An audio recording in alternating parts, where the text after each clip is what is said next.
कुछ क्या हुआ? तुम ठीक तो हो ना? मैंने बहुत बुरा सपना देखा हनुमान जी।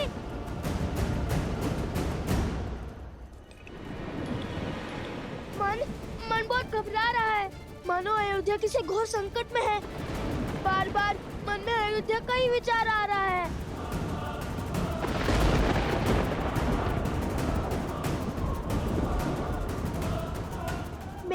मेरे स्वप्न का क्या कारण है? क्यों मेरा मन इतना व्यथित है?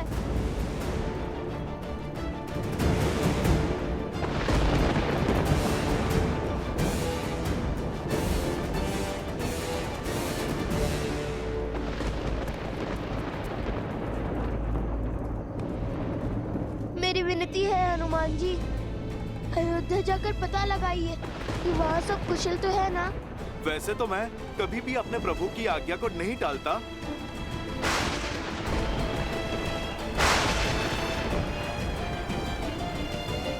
किंतु आपकी चिंता भी तो मेरे प्रभु और मेरे परिवार से ही संबंधित है। इसीलिए मैं अयोध्या अवश्य जाऊंगा। यदि अयोध्या पे संकट के बादल मंडरा रहे हैं तो आप निश्चिंत हो जाइए। मेरे रहते मेरे प्रभु श्री राम और उनके परिवार पर कोई आंच नहीं आ पाएगी। जय महावीर हनुमान, जय श्री राम। बजरंग बली हनुमान, जय जय महाबली हनुमान। कुमार कुश को अकस्मात ऐसा स्वप्न आना और मेरे हृदय का घबराना मात्र संयोग नहीं हो सकता। हे महादेव, अयोध्या पे संकट का कोई मेघ बरसने मत दीजिएगा। मेरे प्रभु के नगर को विपदा की हर एक आंधी से बचाइएगा। जय श्री राम।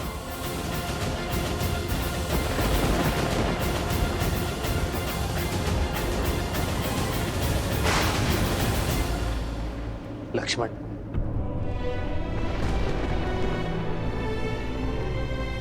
तुम धर्म की रक्षा के लिए अपने प्राण तक दांव पर लगाने के लिए सच हो गए। गर्व है मुझे तुम पर, तुम्हारी धर्मनिष्ठा पर। धन्यवाद भैया।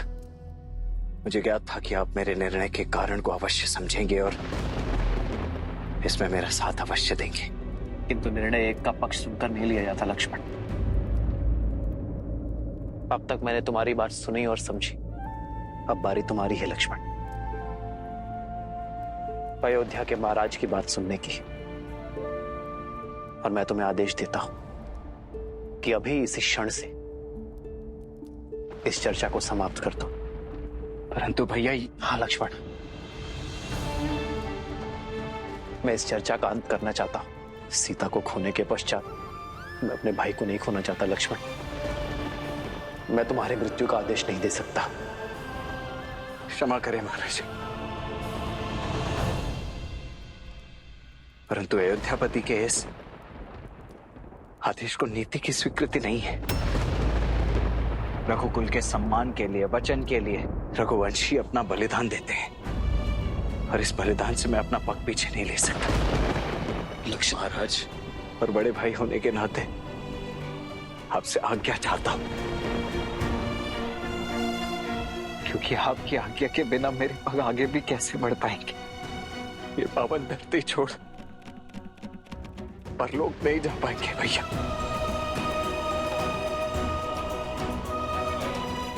इसीलिए हाथ जोड़कर आपसे विनती कि मुझे ये देह त्यागने की अनुमति दे दीजिए। तुम कैसी बातें कर रहे हो लक्ष्मण?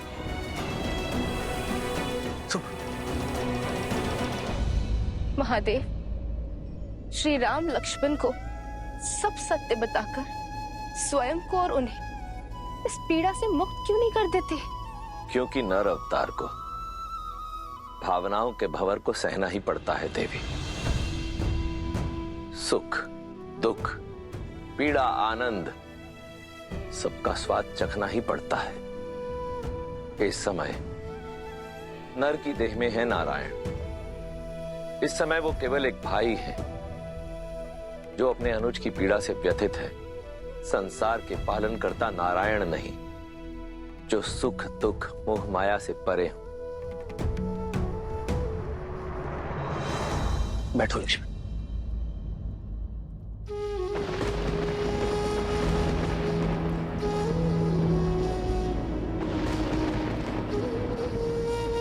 तुमने एक भाई से आज्ञा मांगी है लक्ष्मण, जो वो नहीं देगा।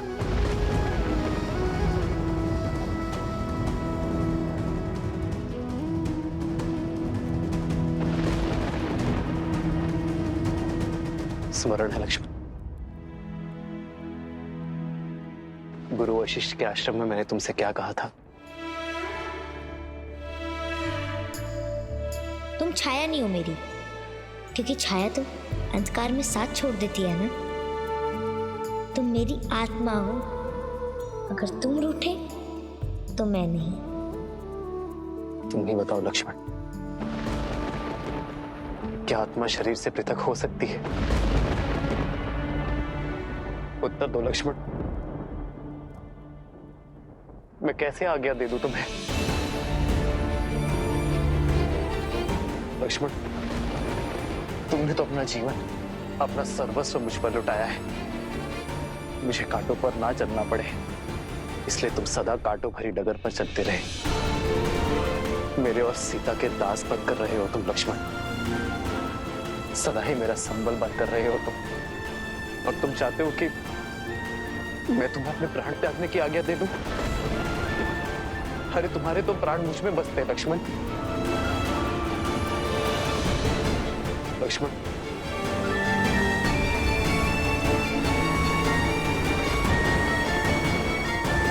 आने वाला युग चाहे मुझे अधर्मी कहे, मुझ पर लांछन लगाए, तो मेरा धर्म यही कहता है लक्ष्मण कि तुमने अपनी प्रजा की रक्षा के लिए निर्णय लिया,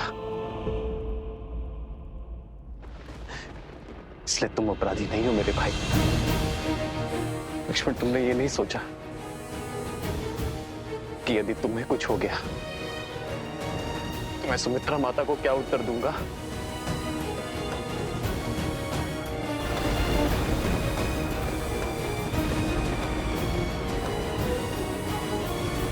मेरी माता ने तो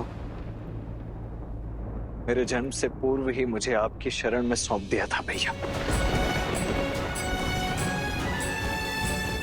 मेरा तो जन्म ही आपकी सेवा के लिए हुआ है।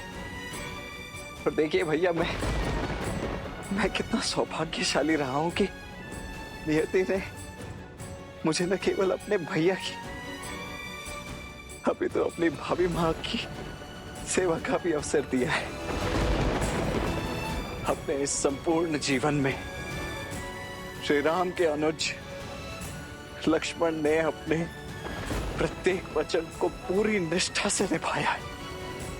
मेरे इस अंतिम कर्तव्य से मुझे मोड़कर मेरी सेवा को कलंकित मत कीजिए भैया।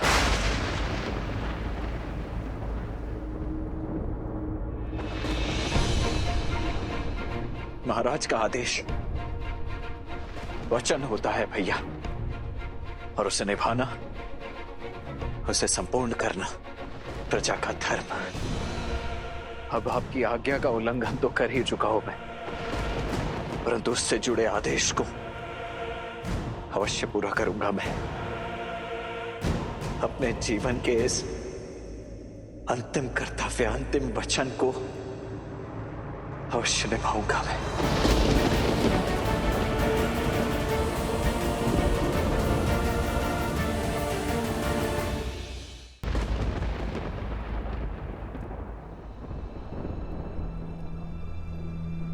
परंतु अपने भैया की अनुमति मिलने के पश्चात, इसलिए जब तक आप मुझे स्वयं देह त्यागने की अनुमति नहीं दे देते, तब तक इसी क्षण से ये लक्ष्मण अन्न जल त्यागने की प्रतिज्ञा लेता है।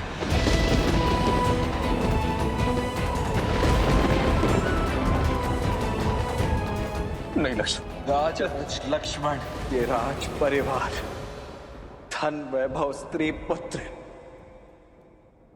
सब कुछ त्याग कर अपने भैया श्री राम के अतिरिक्त जीवन के हर स्तंभ से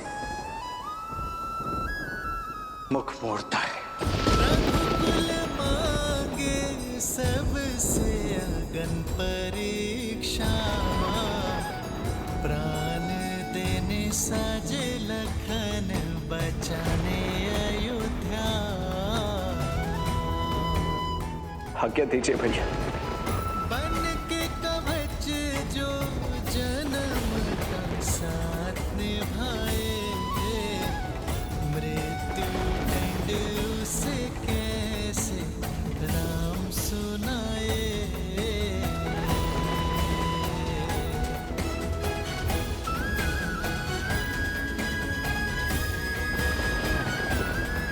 आदर्श और मर्यादा की है ये कथा महापावनम, काट मद श्री से मिला दे श्रीमद् रामायणम, श्रीमद् रामायणम, श्रीमद् रामायणम।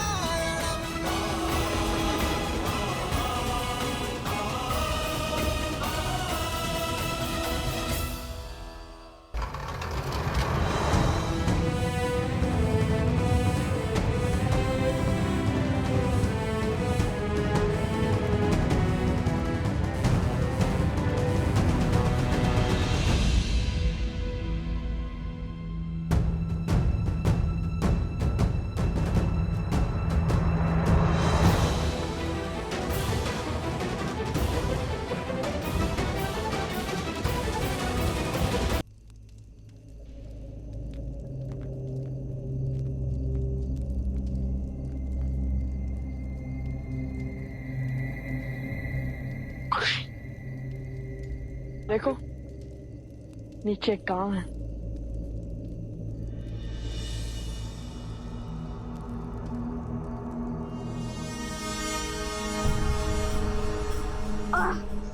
भैया किसी घोड़े निश्चित का आभास है यहाँ।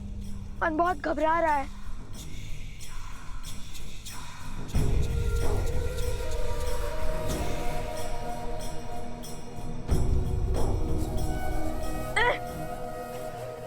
ये क्या है?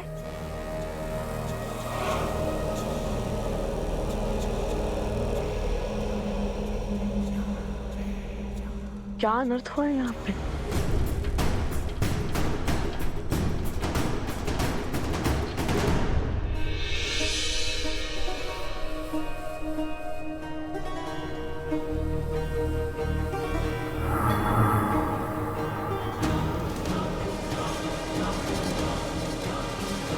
भैया लगता है किसी की दृष्टि है हम पर।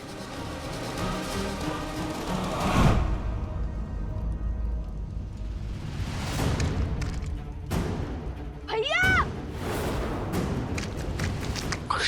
ये तो दलदल है।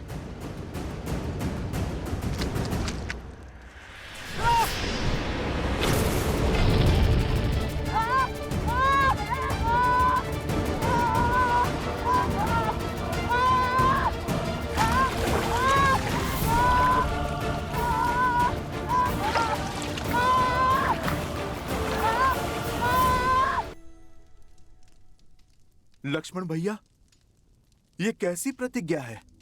भला ऐसा भी क्या संकट आन पड़ा जो आपने अन्न जल घर परिवार सब कुछ त्याग दिया? ऐसी कौन सी आज्ञा की आस है आपको प्रभु श्री राम से? भैया, आपको हुआ क्या है? आप मुझे कुछ बताएंगे?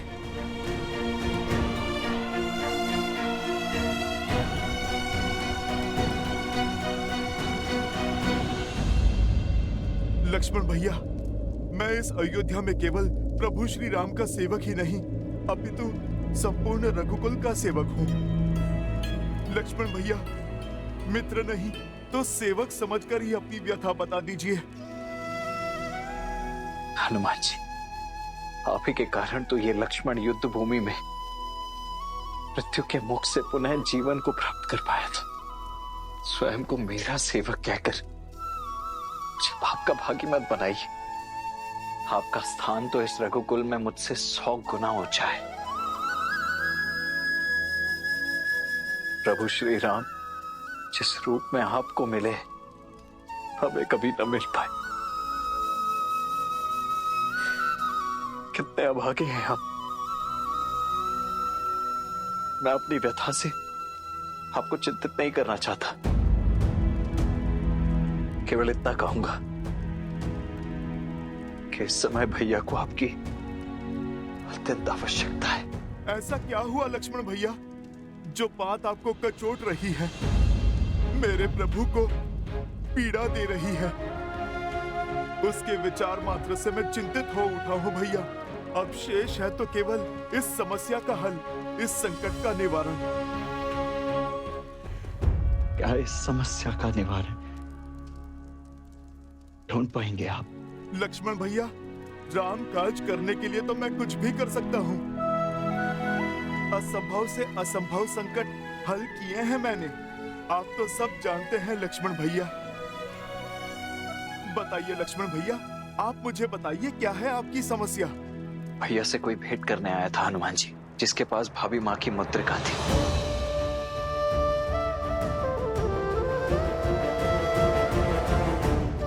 जब मैं उन्हें भैया के कक्ष में लेकर आया तो भैया ने मुझे आदेश दिया कि उनके वार्तालाप के मध्य कोई भी ना आ पाए। लक्ष्मण, हम दोनों एक महत्वपूर्ण चर्चा में हैं। जब तक ये समाप्त ना हो तब तक कोई इस कक्ष के भीतर नहीं आएगा। फिर क्या लक्ष्मण भैया, किसी ने प्रभु की आज्ञा का निरादर किया?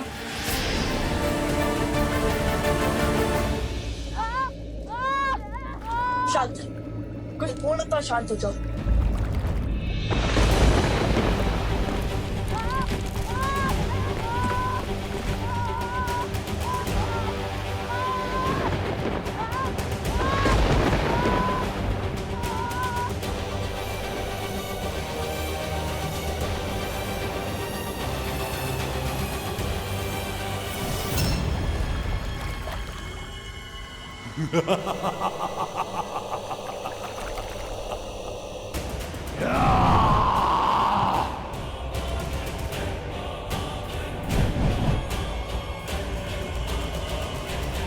कितना सुंदर क्षण है।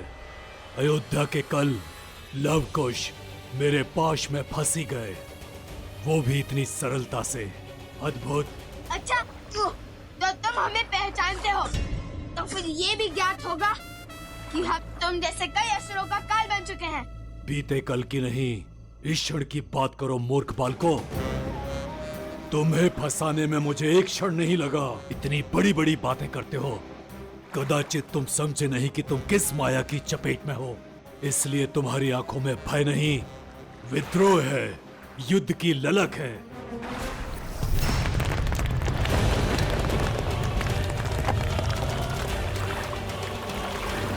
अब मेरे अतिरिक्त तुम्हें इस दलदल से कोई नहीं निकाल सकता, कोई नहीं।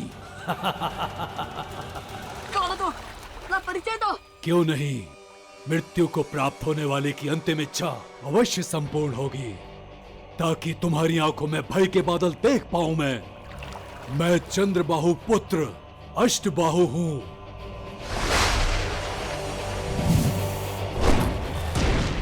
सहस्त्रमुख रावण का पौत्र अष्टबाहु।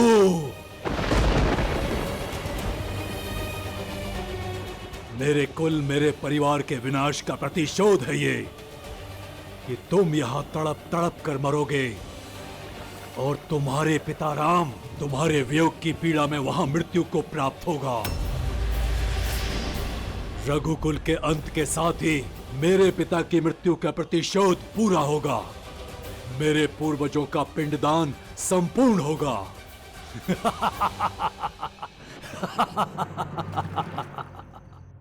क्या लक्ष्मण भैया, आपके प्रवेश करते ही वो कक्ष से लुप्त हो गए? लक्ष्मण भैया, आपने उन्हें पहचाना नहीं? पहले कभी देखा नहीं?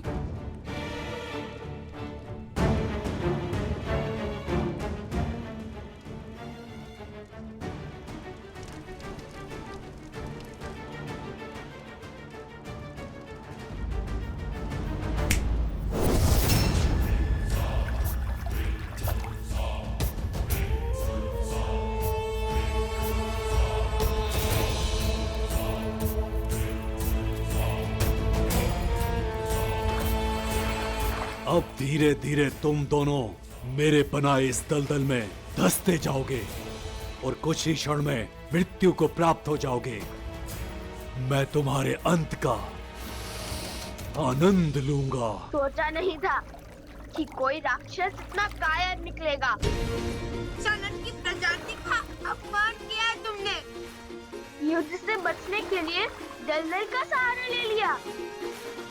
सत्य संतोष, इस कार्य के लिए तो हमारे धनुष के टंकार ही बहुत है। अच्छा, तो तुम्हें लगता है तुम मुझे अष्टबाहु को युद्ध में हरा पाओगे? अवश्य, इसमें तो कोई संशय ही नहीं है। आवश्यकता से अधिक आत्मविश्वास मृत्यु का कारक होता है मूर्खों। यदि इतना ही सामर्थ्य है तो इस दलदल से निकल कर बताओ। यदि निकल पाए तो युद्ध का अवसर अवश्य दूंगा तुम्हें।